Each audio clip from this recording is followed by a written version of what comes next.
बिस्मिल्लाहिर्रहमानिर्रहीम। जी next exercise है हमारे पास 3.6। तो 3.6 एक्सरसाइज इंतहाई ही आसान एक्सरसाइज है। तो ये बेटा हम क्वेश्चन करेंगे सारे के सारे के मेथड से। अब सबसे पहले हमने के मेथड को देखना है कि के मेथड होता क्या है। ये वैसे मैंने थोड़ा सा प्रूव तो किया है, बट के मेथड में थोड़ा सा आपको बता देता हूँ।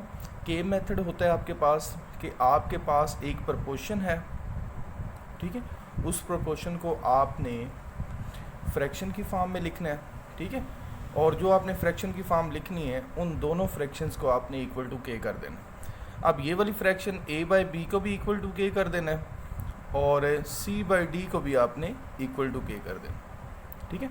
तो इधर से बेटा आपने a की वैल्यू निकालनी है, ये b इधर डिवाइड हो रहा है, इधर जाके मल्टीप्लाई हो जाएगा, और ये c इधर ऐसे ही रहेगा, d इधर डिवाइड हो रहा है, इधर जाके मल्टीप्लाई हो जाएगा, ठीक है। ये बेटा ये आपके पास दो वैल्यूज़ आनी है, और इस एक्सरसाइज के अंदर जो भी क्वेश्चन होगा उसमें जहाँ पे a आएगा उसकी जगह पे आपने b के पुट करने, जहाँ पे c आएगा उधर आपने d के पुट करने। अच्छा, इसका दूसरा क्वेश्चन है, दूसरा क्वेश्चन भी मैं आपको बता देता हूँ। उसके अंदर बेटा उसने हमें तीन फ्रैक्शंस दी हुई हैं, e बाई एफ दिया हुआ, ठीक है, और सारे का सारा के का। तो अब इन तीनों को आपने अलग-अलग के के बराबर कर लेना, ठीक है। e by F is equal to K, तो a is equal to B के, c is equal to D K, और e is equal to F के। ये बेटा अब क्लियर हो गया आपका। तो इसके बाद हम एक्सरसाइज स्टार्ट करते हैं। तो एक्सरसाइज का ये क्वेश्चन नंबर 1 है। वो कह रहा है कि अगर आपके पास a ratio b is equal to c ratio d हो, तो इससे पहले बेटा आपने 2.4 एक्सरसाइज की थी। 2.4 एक्सरसाइज के अंदर उसने कहा था कि a ratio b is equal to c ratio d आपने प्रूव करना है। बट इस एक्सरसाइज के अंदर वो कह रहे हैं कि a ratio b is equal to c ratio d जो है ये आपको दिया हुआ है, और साथ ये छोटी सी उसने कंडीशन लिख दी है। ये कंडीशन जो है ये हमें वाज़ेह कर रही है कि इसके ऊपर आपका के मेथड ही लगना है, ठीक है।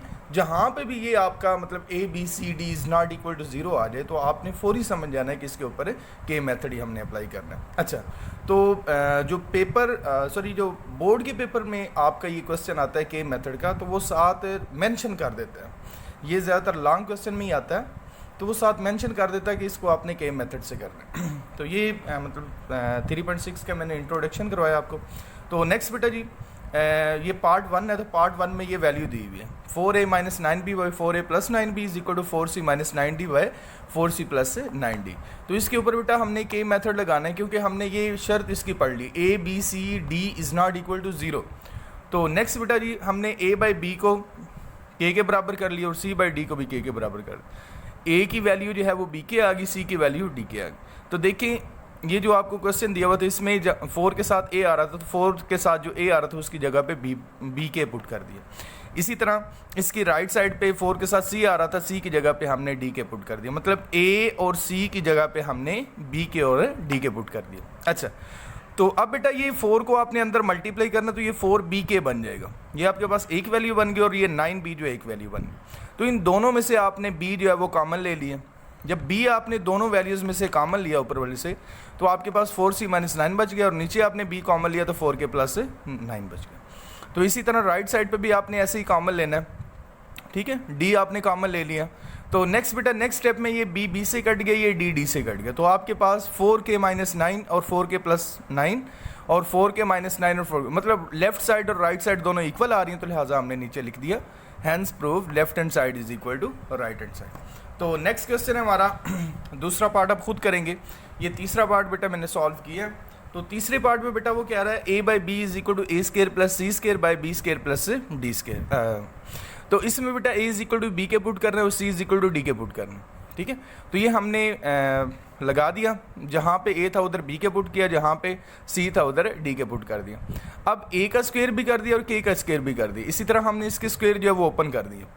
तो ऊपर बेटा आपके पास k स्क्वायर कॉमन आ रहा है, वो k स्क्वायर कॉमन लिया तो b square plus d square आ गया।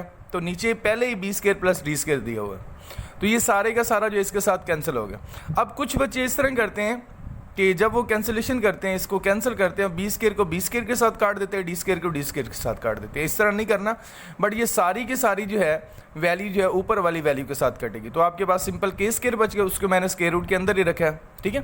अब के का जो स्क्वायर है उसको स्क्वायर रूट के साथ कैंसिल किया, तो आपके पास से के आ गया। तो k is equal to k, left side is equal to right side. तो नेक्स्ट बेटा जी ये क्वेश्चन है ये मैंने पूरा सॉल्व तो नहीं किया, बट थोड़ा सा मैंने हिंट दिया इसमें। a की पावर 6 प्लस c की पावर 6 और रेशो आ रही है, ठीक है। नेक्स्ट भी आपके पास रेशो आ रही है, इस रेशो को मैंने डिवाइड की फॉर्म में लिख लिया, ठीक है।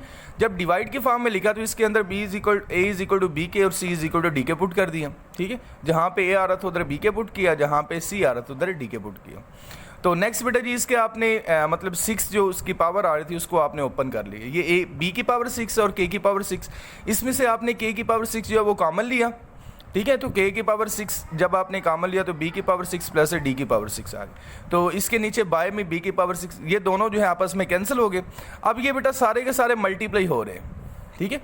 तो ये k की पावर 3 और ये k की पावर 3, ठीक है। ये बेटा दोनों बेस सेम आ रहे हैं, वेरिएबल सेम आ रहे हैं, इनके जो एक्सपोनेंट हैं वो आपके प्लस हो जाएंगे। ये k की पावर 6 बन गया, ये b की पावर 3 और b, इन दोनों को कैंसिल करेंगे तो k की power 6 is equal to k की पावर 6 ही आएगा, ठीक है। ये भी कैंसिल हो गया और ये भी दोनों इसके साथ कैंसिल कर लें।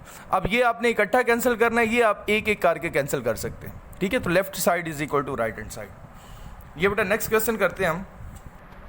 ये नेक्स्ट क्वेश्चन थोड़ा है, इनसे थोड़ा अलग है क्वेश्चन।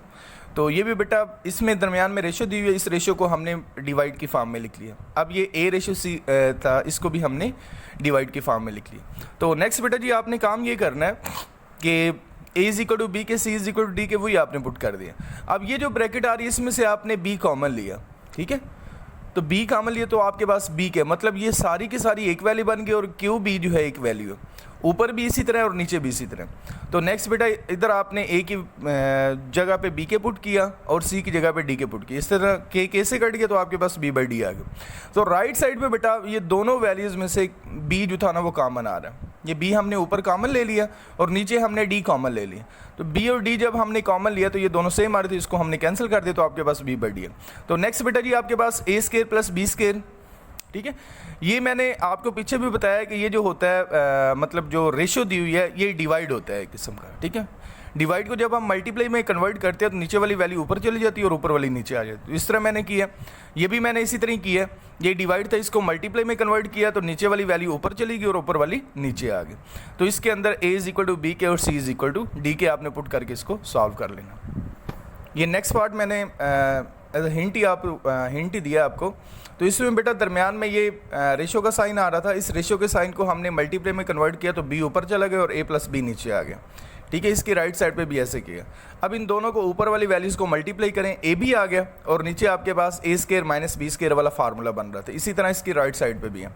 तो a is equal to B के, c is equal to D k, इसके अंदर पुट करके आपने लेफ्ट साइड और राइट साइड जो इक्वल करनी। तो नेक्स्ट बेटा जी आपके पास क्वेश्चन नंबर 2 है। जैसे कि मैंने शुरू में आपको बताया था कि इसमें 3 वैल्यूज़ आ रही हैं, तो 3 वैल्यूज़ का आपने के मेथड किस तरीके से करना है। इसमें बेटा a is equal to B k बन जाएगा, c is equal to D k बन जाएगा और e is equal to F k बन जाएगा। ये बेटा a square plus c square plus e square. तो इसके अंदर बेटा जी आपने a और c और e की वैल्यू जो है वो पुट करनी है, ये मैंने मेंशन की हुई है, ठीक है। तो आपने ये सारी की सारी पुट की इसके अंदर वैल्यूज, इनके स्क्वायर ओपन किए तो के स्क्वायर आपने कॉमन ले लिया, b square plus d square plus f square आपके पास वैल्यू आ गई। ये सारी की सारी वैल्यू इसके साथ कट गई तो आपके पास के स्क्वायर बच गया। सेम टू सेम ये क्वेश्चन नंबर 1 का थर्ड पार्ट की तरह है बिल्कुल, ठीक है। तो k is equal to K, तो left side is equal to right side. जी नेक्स्ट क्वेश्चन है हमारे पास। तो ये बेटा A C plus C plus E D दिया हुआ E A sorry by B D plus C D F plus C sorry F B is equal to A C E by B D F और सारे की power 2/3 है। तो इसको बेटा आपने कैसे सॉल्व करना है, ये बिल्कुल सेम टू सेम है जिस तरह आपने पिछला क्वेश्चन किया। ए और बी और ई की sorry a is equal to B k, c is equal to D k, e is equal to F k, इसके अंदर आपने पुट कर देना है। जहाँ पे ए आ रहा है उधर आपने बी के पुट किया, जहाँ पे सी आ रहा है उधर आपने डी के पुट किया। इसी तरह ये पुट करने के बाद आपने इसको मल्टीप्लाई करना, मतलब ये आपके पास एक वैल्यू है, ये एक वैल्यू है, ये एक वैल्यू, मतलब इनको आपने मल्टीप्लाई किया तो आपके पास ये के स्क्वायर बी डी बन गया और इधर भी आपके पास डी एफ के स्क्वायर और ये आपके पास एफ बी के स्क्वायर बन गया, ठीक है। तो नेक्स्ट इसी तरह आपने इसमें से के स्क्वायर कॉमन लिया तो के स्क्वायर कॉमन लेने से आपके पास कट गया ये सारे की सारी वैल्यू और के स्क्वायर आपके पास आ गया। अब इसकी तरफ आए, ये सारे के सारे मल्टीप्लाई हो रहे हैं, तो मल्टीप्लाई हो रहे हैं तो इसमें जो के है के की पावर 3 बनी, मतलब के जो है वो 3 टाइम आ रहा है, बाकी जो है वो एक एक दफ़ा आ रहे हैं तो उसको हमने बी डी एफ लिख लिया। तो नीचे भी इसका BDF था, तो हमने इन दोनों को कैंसिल आउट कर दिया। तो कैंसिल आउट करने से आपके पास k की पावर 3 आ गई, इसकी पावर 2/3 थी। अब ये 3 पावर जो है 2/3 की जो 3 पावर है इसके साथ मैंने कैंसिल आउट कर दी, तो आपके पास k की पावर 2 बच गया। Left side is equal to right side. तो नेक्स्ट बेटा इसका सेकंड पार्ट है, थर्ड पार्ट मैं आपको करने के लिए दूंगा। ये भी बिल्कुल ऊपर वाले क्वेश्चन की तरह है। a is equal to B k, c is equal to D k, e is equal to F के, ये आपने पुट करना है। पुट करने के बाद आपके पास ये वैल्यूज़ आएंगी, बी डी के स्केयर, ठीक है, और इधर आपके पास है डी एफ के स्केयर, और इधर एफ बी के स्केयर आ गया, ठीक है। इनके नीचे डिनोमिनेटर में ऐसी वैल्यूज़ आ रही हैं। अच्छा नेक्स्ट बेटा इसकी राइट साइड है, तो राइट साइड में भी आपने ऐसे ही कर देना है। बी के का होल स्केयर है तो बी स्केयर के स्केयर बन जाएगा, डी के का होल स्केयर है तो डी स्केयर के स्केयर बन जाएगा, ठीक है। इसी तरीके से आपने नीचे वाले डिनोमिनेटर के साथ इसको कैंसिल आउट कर देना है। जब आप कैंसिल आउट करेंगे तो आपके पास के स्केयर के स्केयर के स्केयर बच जाएगा। राइट साइड पे भी आपके पास के स्केयर के स्केयर के स्केयर बच। तो नेक्स्ट बेटा इन तीनों को आपने प्लस कर देना है। 3 के स्केयर इज इक्वल टू 3 के स्केयर, ठीक है। Left side is equal to right side. इसके नीचे आपने लाजमी मेंशन करना है कि left hand side is equal to right hand side. तो इससे अगला क्वेश्चन है थर्ड पार्ट। थर्ड पार्ट तो नहीं है शायद, ये 3 ही पार्ट है, सॉरी ये मैंने गलती से लिख दिया। तो ये तीनों पार्ट मैंने कर दिए। तो नेक्स्ट बेटा रिव्यू एक्सरसाइज रह गई है, तो वो इंशाल्लाह मैं अगली वीडियो में आपको सेंड कर दूँ।